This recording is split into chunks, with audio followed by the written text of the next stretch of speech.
Aujourd'hui, nous avions donc la réunion du comité exécutif de la Fédération sénégalaise de football.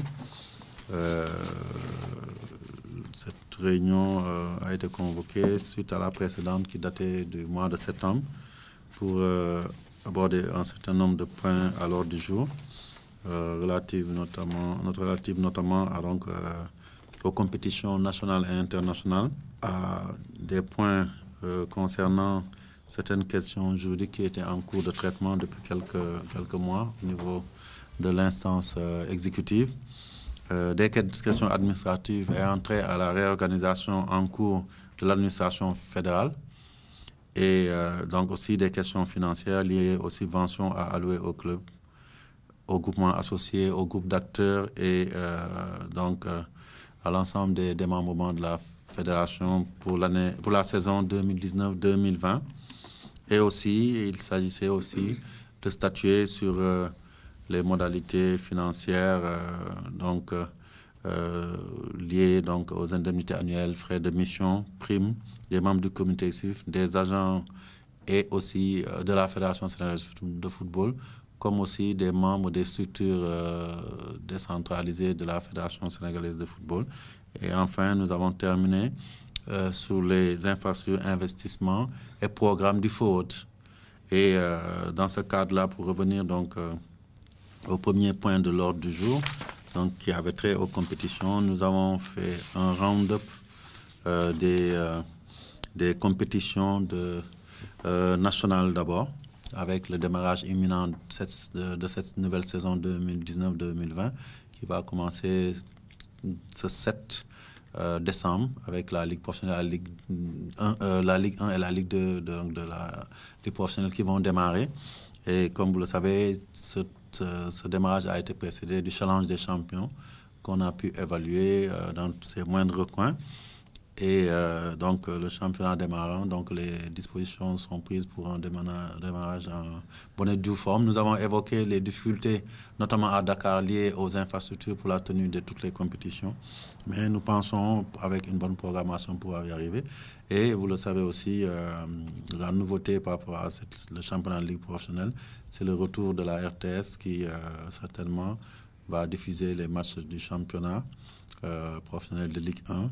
Un match par semaine, c'est donc ce qui a été souhaité et convenu. Et donc, on est en train de mettre des bouchées douces pour que, au moins, pour la première journée, on puisse les avoir, et notamment, éventuellement, pour le match de Génération Foot Jaraaf. Et pourquoi pas, si toutes les conditions sont réunies, qu'on enchaîne pour la deuxième journée. En tout cas, nous y travaillons avec la RTS. Nous avons aussi évoqué la coupe de la Ligue amateur, coupe Ousmane Tanor Dieng, qui va démarrer aussi en début janvier. Une manifestation qui va être aussi articulée à des activités d'hommage, donc quelques mois après le décès de M. Tanor Dieng, des activités d'hommage au niveau de son village natal, qui est aussi la commune où il était maire, mais aussi en impliquant certaines institutions des partenaires. Un budget prévisionnel a été soumis par la Ligue de football amateur et a été validé, ainsi qu'un programme d'activité. Et la formule du championnat a changé. Cette fois-ci, ce sera un tournoi qui se déroulera sur un seul site, sur une durée d'à peu près 8 jours, et qui permettra une meilleure participation avec des intéressements pour les clubs. Ce programme ainsi que les budgets ont été validés dans leurs différentes composantes. Pour ce qui concerne toujours le championnat local, on a évoqué les aspects liés à l'arbitrage. On va y revenir certainement parce qu'on a souhaité que cet aspect-là soit plus maîtrisé, qu'il n'y ait plus de problème derrière. Aujourd'hui, on est fiers de voir que tout a été apuré. Je dois même dire que le montant résiduel qui était dû par la Ligue professionnelle aux arbitres au titre de la saison dernière a été apuré par la Fédération sénégalaise de football. Sur le volet concernant les compétitions internationales, nous avons fait le point de toutes les compétitions internationales sur l'année 2019 une année exceptionnelle et très intense au plan de l'activité et des performances de nos équipes. Pratiquement la majeure partie de nos équipes étaient sur les deux tableaux, aussi bien continental que mondial. Et on le sait, nos U17, nos U20, notre équipe A, le beach soccer ont occupé le haut du pavé en faisant des parcours exceptionnels au niveau continental, dans les CAN auxquels ils ont participé, les Jeux, comme les Jeux de plage où on a gagné les Jeux africains de plage pour le beach soccer, mais aussi nos U20, U17 qui ont joué la CAN de leur catégorie, mais aussi ont joué la Coupe du Monde. Et souvent, on a été les meilleurs dans ces catégories en ce qui concerne le continent africain. Et nous avons évoqué aussi le football féminin qui a repris le travail parce que l'équipe a été rajeunie. Et l'objectif, c'est à court et moyen terme d'avoir une équipe compétitive avec un nouveau groupe rajeuni. L'aspect Coupe Interclub, nous avons donc noté donc, la non-participation de Tenguej, mais une participation de Génération Foot qui a deux fois a été à deux doigts d'intégrer la phase de groupe, d'abord avec la Ligue des Champions, où ils ont été éliminés par donc Zamalek au dernier moment, sur le dernier tour, et aussi malheureusement sur le tour de cadrage et de rattrapage de la Coupe CAF, ils ont malheureusement été éliminés par l'équipe des EA, donc du Bénin, mais des progrès notables ont été enregistrés. Nous avons aussi noté que l'année 2019, comme je l'ai dit, a été bouclée en ayant donc l'équipe nationale A, qui est première en Afrique, 20e au niveau mondial. Le beach soccer aussi, qui est classé 8e au niveau mondial et premier en Afrique, qui a gagné pratiquement tous les trophées qui ont été mis en jeu en Afrique. Mais aussi nos petites catégories qui ont brillé sur tous les tableaux continental et mondial. Donc, ce sont des avancées appréciables qu'il s'agit de consolider à partir de 2020 avec de nouveaux objectifs à atteindre. Donc, nous avons évoqué aussi, comme je l'ai dit, la particularité au niveau local et même international de la problématique des infrastructures, parce qu'aujourd'hui, on vit des moments difficiles, notamment pour les équipes de Dakar, qui n'ont plus pratiquement assez de terrain, Demba Diop étant fermé, Léopold Senghor étant sur le point d'être fermé pour réfection. Donc, pratiquement, nous n'avons que les terrains secondaires, donc, pour évoluer, aussi bien pour l'élite que pour le football amateur, mais surtout le football des jeunes. On a besoin de plus d'infrastructures et nous espérons que le plan de réhabilitation ou de construction de nouveaux stades qui va être mis en place par l'État va démarrer très vite. Donc, ces points-là qui ont été évoqués en ce qui concerne les compétitions. Sur les questions juridiques, nous avons parlé de la mise en place des commissions de contrôle des clubs professionnels. C'est important dans le cadre de l'accord qui a été arrêté avec la Ligue professionnelle pour l'accompagner financièrement pour cette saison. Il avait été retenu de mettre en place un cadre de contrôle. Ça devait être fait depuis très longtemps, ça ne l'a pas été. Et lors de cette réunion, nous avons donné un deadline aux entités qui doivent proposer les membres qui doivent composer donc, ces commissions de contrôle des clubs professionnels. Ils sont à deux niveaux. Donc, il y a le niveau de première instance et le niveau d'appel. Et les membres doivent être proposés d'une part par la Fédération sénégalaise de football, d'autre part par la LSFP, mais aussi par l'Association des entraîneurs et éducateurs de football du Sénégal et l'Association des internationaux de football. Donc des joueurs professionnels plus exactement. Mais au Sénégal, pour le moment, c'est l'association des anciens internationaux présidée par Chersek qui va nous proposer des membres qui vont siéger. L'obligation, c'est d'avoir des experts comptables dans chaque commission de contrôle, mais aussi d'autres branches, pourquoi pas des fiscalistes, mais et pourquoi pas des hommes de droit, pour avoir des équipes assez donc, outillées pour pouvoir faire le contrôle des clubs et surtout les orienter vers une meilleure gouvernance, parce que c'est ça le but qui est poursuivi. On leur a donné donc un deadline jusqu'au 31/12 pour donner les noms. S'ils ne le font pas, le comité exécutif a décidé que la fédération elle-même procédera à l'installation de cette de ces deux commissions de contrôle des clubs pour que, au moins, dans la gestion, nous ayons beaucoup plus d'efficience. Nous avons évoqué toujours un autre point sur le plan des questions juridiques, c'est le tribunal arbitral du football. On a demandé à la commission juridique de travailler sur les modalités de mise en place de ce tribunal, donc avec le cas échéant un projet de règlement. Nous pensons que c'est très sérieux et pour y arriver, il faut un travail de fond qui est fait.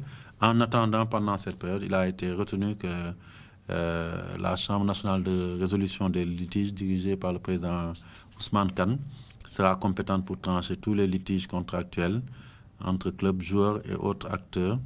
Et une circulaire sera établie dans ce sens-là. Déjà, ils ont commencé à travailler là-dessus. L'autre point qui a été abordé et qui est très, très sensible, c'est la question des affiliations.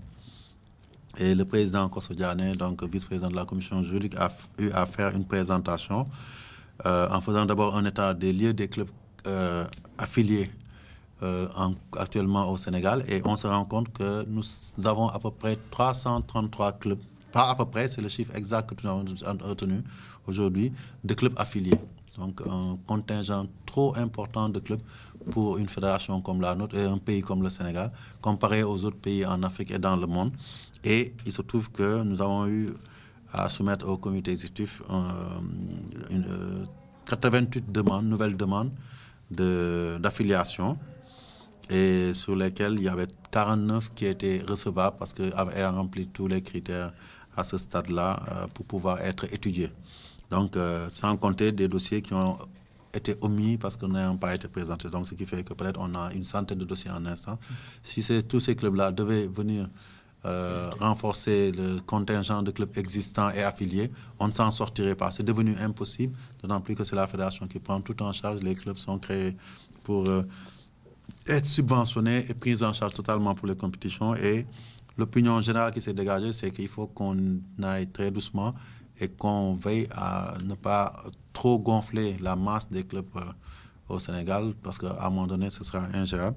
Et nous avons pris comme décision que la commission juridique se réunisse d'ici fin décembre, exactement vers le 20 décembre, pour faire une étude exhaustive des dossiers et proposer ligue par ligue les quotas et les clubs retenus selon les critères réglementaires et de viabilité, en intégrant le cas échéant les clubs omis. Donc, mais on va être très strict pour chaque ligue, parce qu'il y a des ligues aujourd'hui qui sont saturées. Comme Dakar, ils ont plus d'une centaine de clubs, ils n'arrivent pas à organiser toutes leurs compétitions.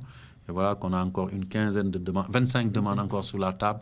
Ce n'est pas gérable. Et on va appliquer le principe qui a été retenu de ne donner de suite qu'au dossier d'affiliation pour les zones, je dirais, de Dakar banlieue, Yeumbeul, Sébikotane, Keur Massar, etc., Niag. Donc, parce que c'est des zones qui sont défavorisées, mais Dakar, département, sauf quelques exceptions possibles, parce que c'est des projets viables ou parce que c'est lié aux personnes qui les proposent, qui sont des anciens internationaux. Tous les dossiers ne seront pas examinés. Et chaque ligue aura son quota et c'est sur cette base-là qu'on validera.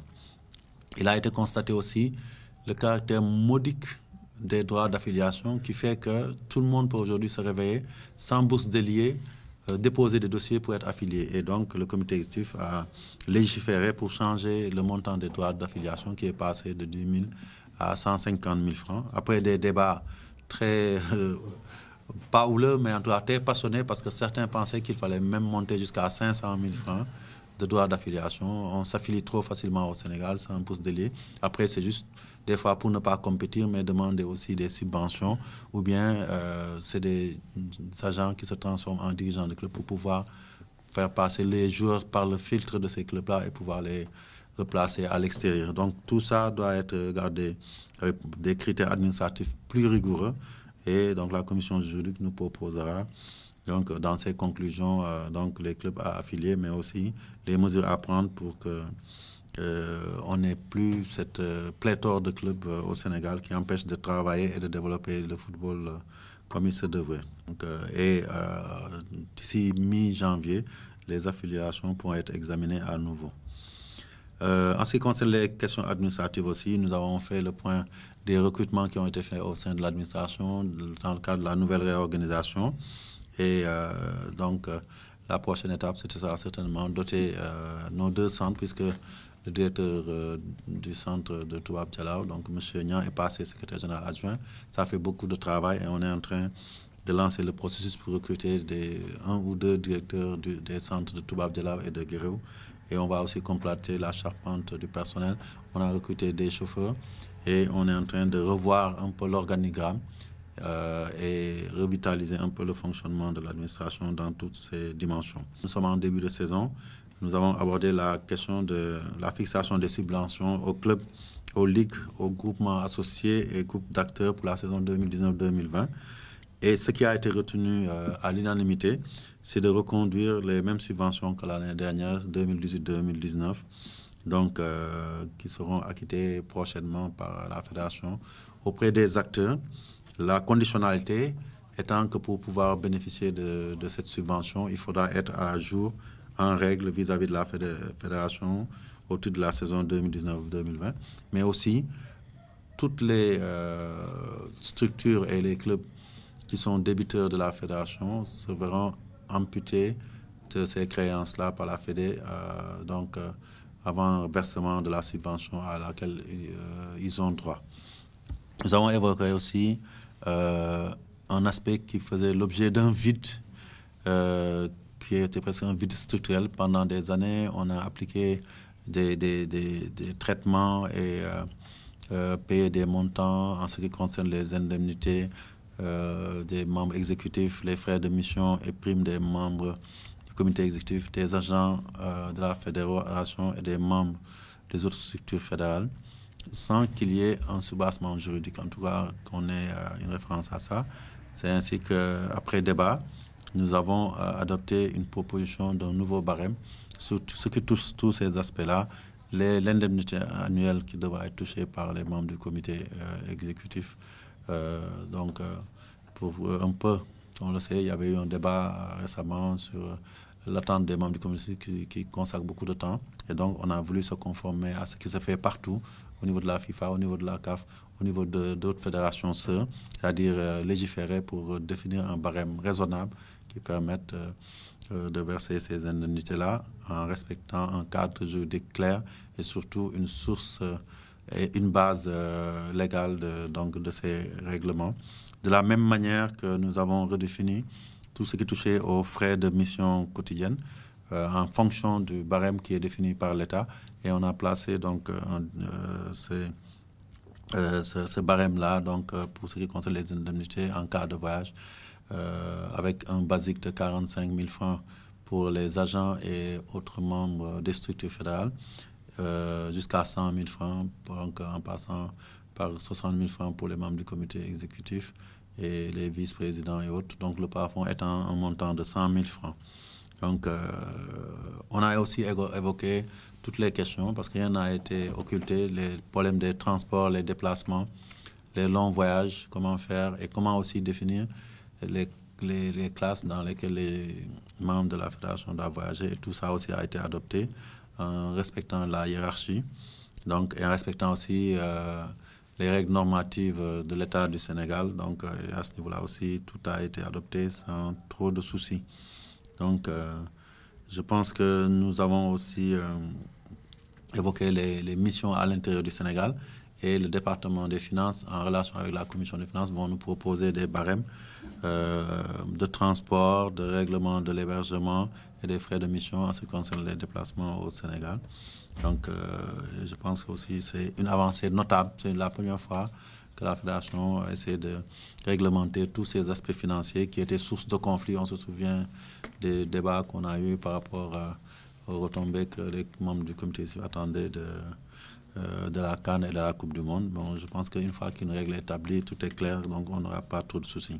Les derniers points, comme je l'ai dit, ça avait trait à une mise à jour et une mise à niveau sur les projets forward qui sont en cours et pour lesquels nous avons fait des avancées notables, puisqu'aujourd'hui, pour ce qui concerne le stade Maniang Soumaré, pour ce qui concerne aussi les sièges des ligues et aussi bientôt les terrains synthétiques que nous devons construire à Guéréo. Les appels, les demandes de renseignements et de prix ont été lancées. La commission de marché de la fédération qui a été mise en place est en train de procéder au choix des entrepreneurs ou fournisseurs qui vont exécuter ces projets-là. Et par exemple, pour Mounia, en ce moment, si tout se passe bien, en mars, avril, au plus tard mai, nous aurons un terrain synthétique là-bas. De la même manière que nous pensons pouvoir démarrer aussi pour Guéréo en début d'année. Donc les terrains synthétiques, le deuxième terrain à Guéréo pour avoir un terrain synthétique. La clôture du centre de Guéréo est en cours et sera bientôt terminée. Nous avons évoqué aussi quelques dossiers. La réhabilitation du siège de la fédération, donc, qui est en phase préparatoire. Et aussi, nous avons évoqué le cas spécifique du stade Demba Diop, où nous attendions donc de l'État, suite à la promesse du président, qu'il nous soit livré. Mais au jour d'aujourd'hui, nous n'avons pas la convention signée. Et il nous est revenu en Conseil des ministres que le ministère avait décidé lui-même de rénover. Donc, on en a pris acte. Donc, étant entendu que nous, ce qui nous importe le plus, c'est que l'infrastructure soit mise à la disposition des acteurs du football et des acteurs du sport. Nous avions un projet qui consistait à refaire à neuf et à le rendre fonctionnel, mais malheureusement, il y a une autre option qui est en cours, donc nous, on s'en tiendra à ça. Et nous allons réorienter les fonds qui étaient prévus dans d'autres secteurs névralgiques. Et l'idée qui a été avancée et validée aujourd'hui, c'est de lancer un projet au niveau de la FIFA pour renforcer Dakar en infrastructure de jeu.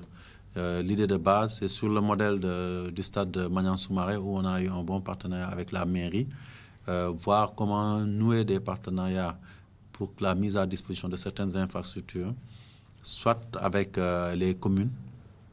On peut citer le terrain, par exemple, dans le plateau qui manque beaucoup de terrain, ça peut être le terrain de Gibraltar avec la mairie de la Médina, mais aussi les terrains des établissements scolaires. Aujourd'hui, à Dakar, les seules réserves de terrain existants, sécurisées, fermées, c'est dans les établissements scolaires, les lycées comme Blaise Diagne, Delafosse, Lamine Gueye, Kennedy. Et l'idée de base, c'est de nouer avec les chefs d'établissement, voire avec le ministère compétent, le ministère de l'Éducation, des partenariats de mise à disposition pour utiliser les fonds FOD et doter Dakar de plusieurs plateaux de terrain en gazon synthétique qui peuvent permettre de relancer l'UASU, mais aussi permettre au football des jeunes d'accueillir des compétitions, puisqu'il y a des fonds qui sont destinés à cela, et je vais y revenir sur le dernier point, donc par rapport au programme d'activité qui a été proposé par le DTN. Et d'autres terrains aussi, dans d'autres quartiers, parce que ce sont des terrains dans les écoles, mais aussi dans les communes et les quartiers. Certains seront en gazon synthétique, d'autres seront en gazon naturel. Parce qu'aujourd'hui, nous avons un réservoir sur le FOD .1, .10, un réservoir de 1 900 000 $ à dépenser. Et sur le FOD .20, qu'on n'a pas encore touché, nous avons plus de 2 500 000 $ que nous pouvons investir dans des infrastructures, mais aussi dans des programmes d'activité.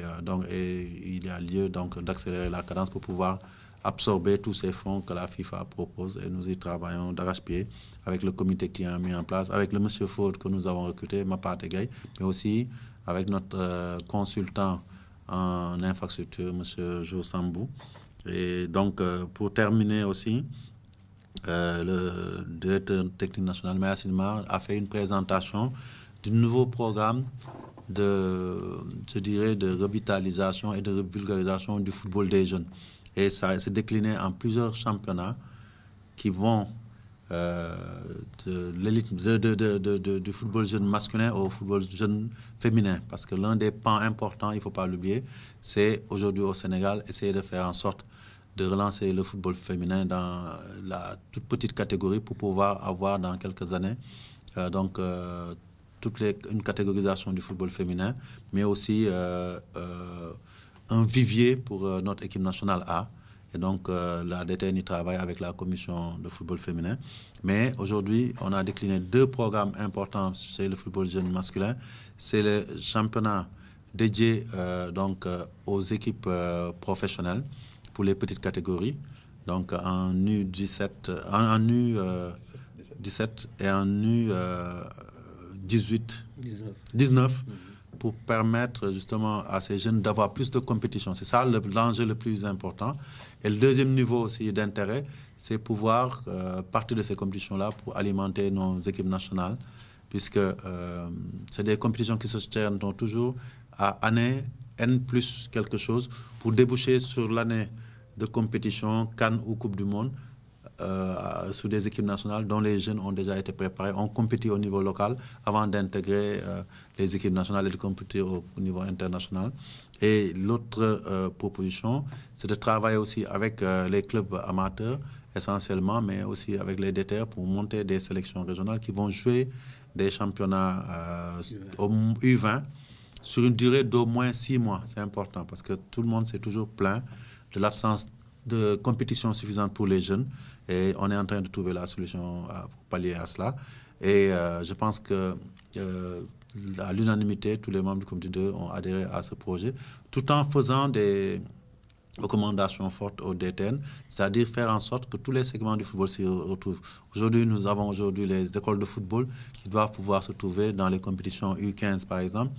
Nous avons aussi le Nawetan, qui aujourd'hui, depuis des années, a même été pionnier, qui aujourd'hui organise des phases nationales de petites catégories, organise au niveau zonal des compétitions de jeunes, U17, et donc qui a aujourd'hui assaini aussi ces compétitions en exigeant des cartes d'identité et des passeports pour ces jeunes-là. Donc il faudrait qu'on trouve une articulation, sans oublier l'IASU, qui va aussi permettre de relancer le football dans les collèges, mais pourquoi pas plus tard, même au niveau primaire, pour qu'on puisse faire en sorte que l'éventail de jeunes qui puissent être détectés et puissent évoluer dans ce football des jeunes-là, cet éventail soit élargi au maximum. Et à partir de cet éventail large, qu'on puisse faire l'écrémage nécessaire pour alimenter et nos clubs professionnels et nos équipes nationales de petites catégories. Voilà, c'est l'économie de tous les points qui ont été abordés depuis midi ce matin. Et nous vous remercions donc d'avoir bien voulu attendre pour prendre nos impressions. Merci.